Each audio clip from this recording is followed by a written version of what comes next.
मेहंदी की सुबह। नंदिनी के घर में शादी की तैयारियां जोर शोर से चल रही थी। हर तरफ साज सजावट थी। अपने घर में इतनी खुशी देख नंदिनी अपने होने वाले पति राहुल को कॉल करती है। राहुल, हर तरफ कितनी चमक है, सब कितने खुश है ना। हाँ नंदिनी, आखिरकार हमारी फैमिली इस शादी के लिए मानी गई। हमारा इतना पुराना रिलेशन आखिरकार कामयाब हो ही गया। हाँ राहुल, फाइनली कल हमारी मेहंदी है और परसों शादी। इसके बाद हमारे साथ साथ हमारे परिवार वालों के बीच भी एक गहरा संबंध बन जाएगा। देखो ना कितनी खुशी है। नंदिनी और राहुल आपस में बात कर ही रहे थे, तभी वहाँ नंदिनी की भाभी सुमित्रा आती है और उसके हाथ से फोन छीनकर कहती है, नंदोई जी, आपकी परसों शादी है। शादी के बाद आप अपनी नंदिनी को खुद से अलग मत होने देना।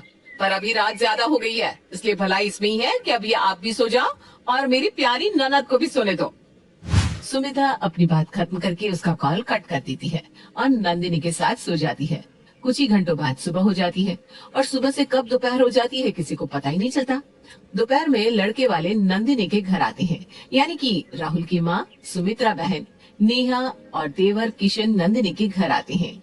उनको अपने घर पर देखकर नंदिनी की माँ नीलम उनसे कहती है, अरे समधन जी, आप आइए आइए, बैठिए बैठिए।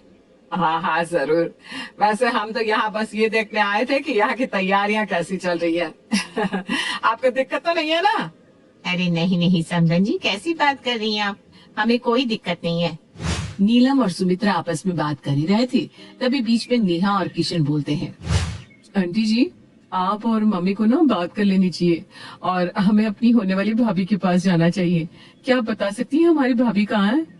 नंदिनी तो अभी मेहंदी लगवा रही है, घर में फंक्शन हो रहा है ना, वही नंदिनी भी बैठी है। समधन जी आप भी चलिए ना, आप भी रस्म देख लेना। हाँ हाँ क्यों नहीं।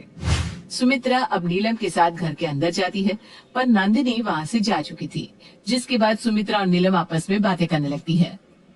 उन दोनों को बात करते हुए दूर खड़ी सुमित्रा देखती है और वो सीधा अपनी ननद के पास जाती है। ननद जी, आपसे एक बात पूछूं? हाँ भाभी बोलिए ना, क्या बात है? नंदिनी की बात सुनकर सुमित्रा रोने लगती है। भाभी क्या हुआ है, आखिर आप रो क्यों रही है, कोई दिक्कत है क्या? नंदिनी, मैं तुमसे जो भी पूछने वाली हूँ सब कुछ सच सच बताना, क्योंकि तुम्हारा और राहुल का रिलेशनशिप काफी सालों से है और अब तुम्हारी शादी भी होने वाली है। शादी एक बहुत बड़ा डिसीजन होता है। जब तुम लोगों ने शादी की बात की तब तुम लोगों ने दहेज की बात नहीं की थी, तो अब तेरे ससुराल वाले दहेज लेने कैसे आ गए? क्या आपके कहने का मतलब क्या है भाभी? मतलब ये कि क्या राहुल ने तुमसे लेन देन की बात की थी? ये कैसी बात कर रही हो भाभी, राहुल को दहेज नहीं चाहिए।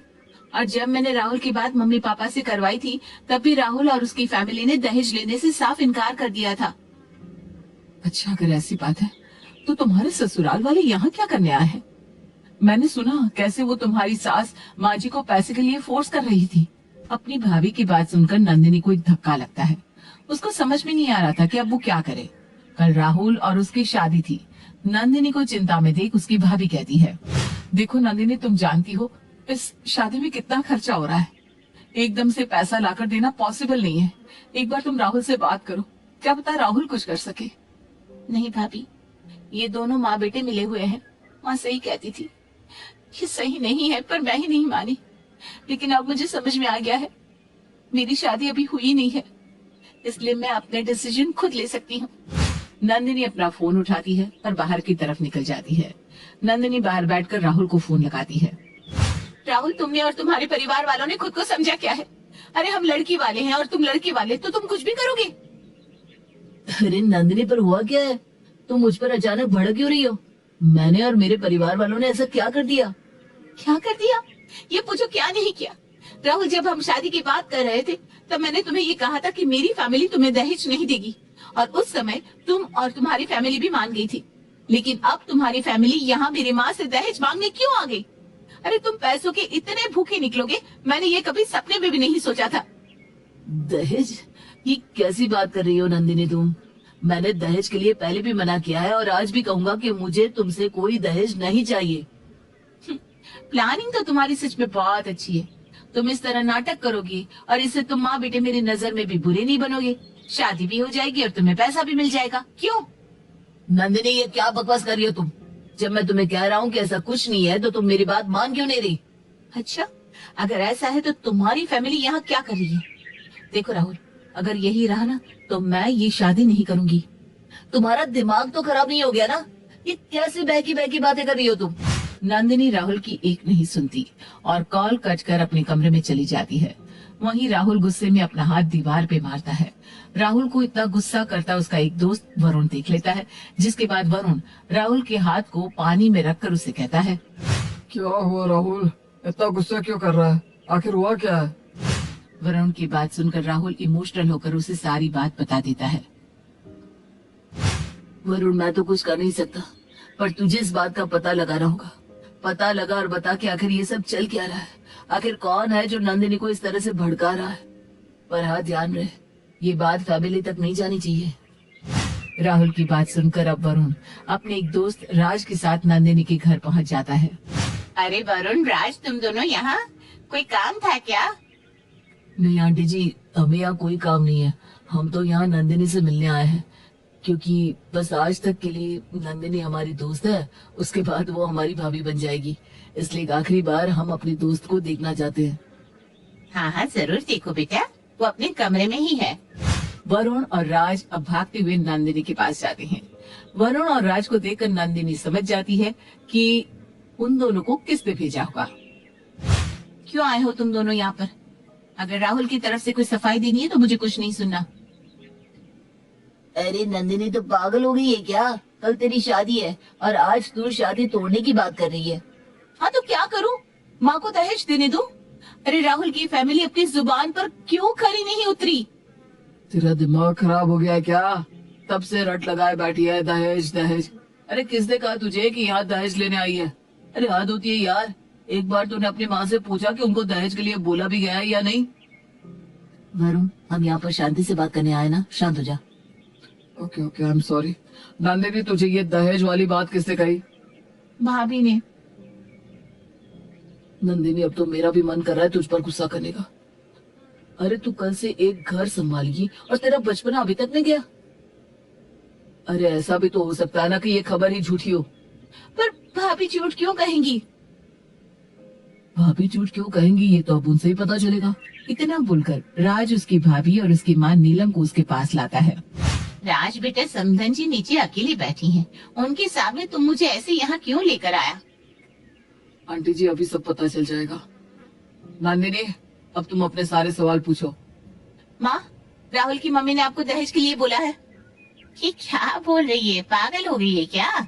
वो तेरी होने वाली सास है और तू अपनी सास के बारे में ऐसा बोल रही है? राज बेटा, ये सब क्या हो रहा है? क्या कह रही है ये?